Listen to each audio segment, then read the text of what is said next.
As we get underway as Cal Kestis in Jedi Survivor, we immediately start off on Coruscant. And I don't know about any of you, but I was pleasantly surprised to see this iconic planet right off the bat in this game. I feel like for most Star Wars fans, getting to return to that planet that gave off a sense of wonder and magic ever since the release of The Phantom Menace, since it has endless wonders for us. Coruscant. The entire planet is one big city. But the music is giving us a different feeling this time as darkness looms in the lows. As the camera pans up Cal, we hear this ominous motif in the horn. The descending half step followed by a minor seventh leap down to a B flat and then another major sixth leap up actually gives us 4 clustered notes if we remove the octave. This feels disorienting to our minds, but also immediately feels eerie and dark. It then jumps down to an E natural, which in relation to the low B flat we heard the theme leap to moments ago, forms the sinister and eerie tritone. This entire theme is simple and yet perfect at captivating the trauma and fear as Cal sees the former Jedi temple, presumably for the first time since Order 66. I'm going to keep pointing this theme out as it plays a large role in the score for this first mission and is very apparent throughout. The theme is then responded to by a second phrase before a third and fourth phrase swell, reaching a climax as Cal sees the temple.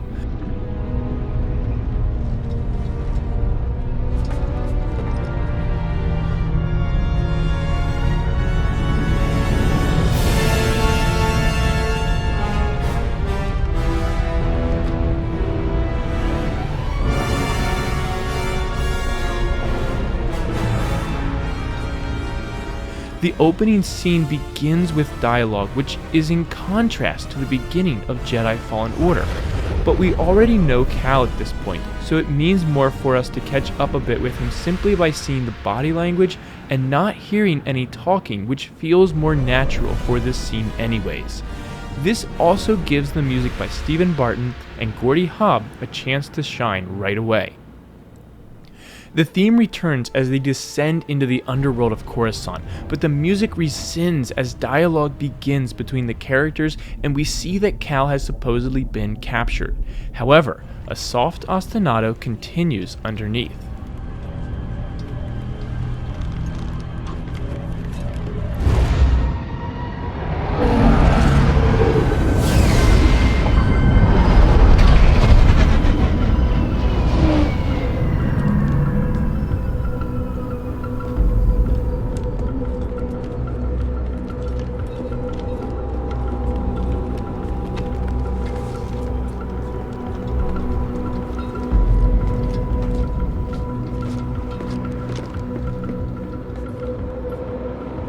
Sarah's on lockdown.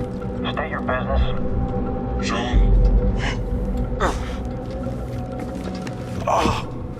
Believe the rumors. A Jedi.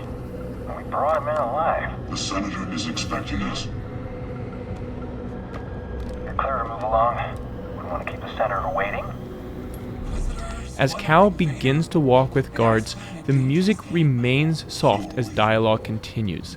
The low drones and occasional swells with a pitch fluttering continue this sense of eeriness, and the simplicity of the music gives us a sense of lifelessness, which reflects the current state of things on Coruscant. The team at one point alludes to Coruscant having far fewer citizens now as people have fled the over-policing. Level 2046 has seen better days. What was expensive? Someone's got to pay for it. This place is a ghost town. Coruscant's changed a lot over the last few years. These days, just being outside's asking for trouble. The music reflects this by being vacant of its own life as well.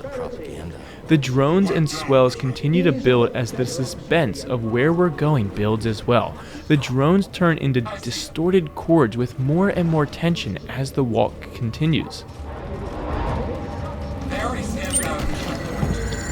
officer.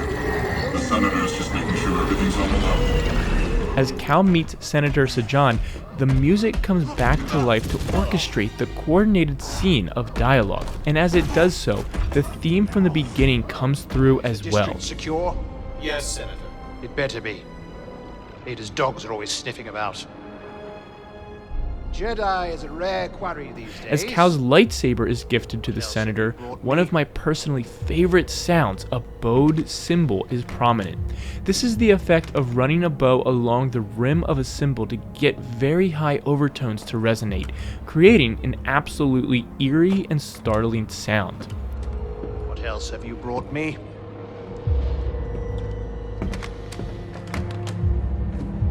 After this, the theme comes in yet again, continuing to add dread to this scene. Jedi Cal Kestis, you have made quite a name for yourself.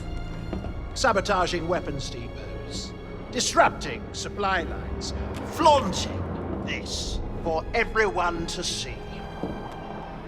The failed coup on Norset. That was your doing, wasn't it? What do you want, Senator? This! Your master's lightsaber. Jaro Tapal, a traitor like you. But we've all learned by now that Cal always has a trick or two up his sleeve, and as he escapes and our fighting tutorial begins, an ostinato similar to one in the Imperial March moves us forward. And you just brought it right to me. Thanks, BD. You'll burn for this. That's mine. Stop the Jedi! Enemy approaching.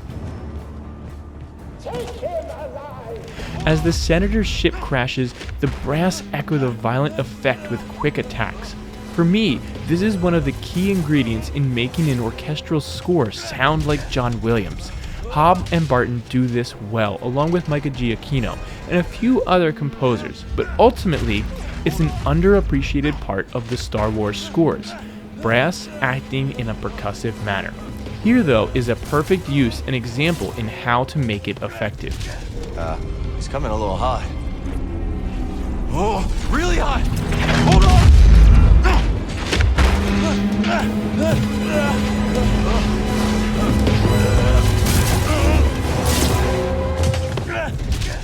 But I'm also curious what all of you think. Did it feel natural to fall back into playing as Cal Kestis, and did you notice this theme recurring throughout the mission? I'm breaking the game down as I play it, similar to how I would watch a weekly TV show, so there are elements that may make more sense to me as I release later videos for further missions like this theme. Tell me in the comments below what you think, and consider checking out my Patreon page using the link in the description, where you can help support this channel for as little as $1 a month, or download PDFs and MP3s of projects as I complete them, along with other perks at higher tiers. Please don't forget to like this video and subscribe to learn more about the music of a galaxy far, far away, and as always, may the be with you.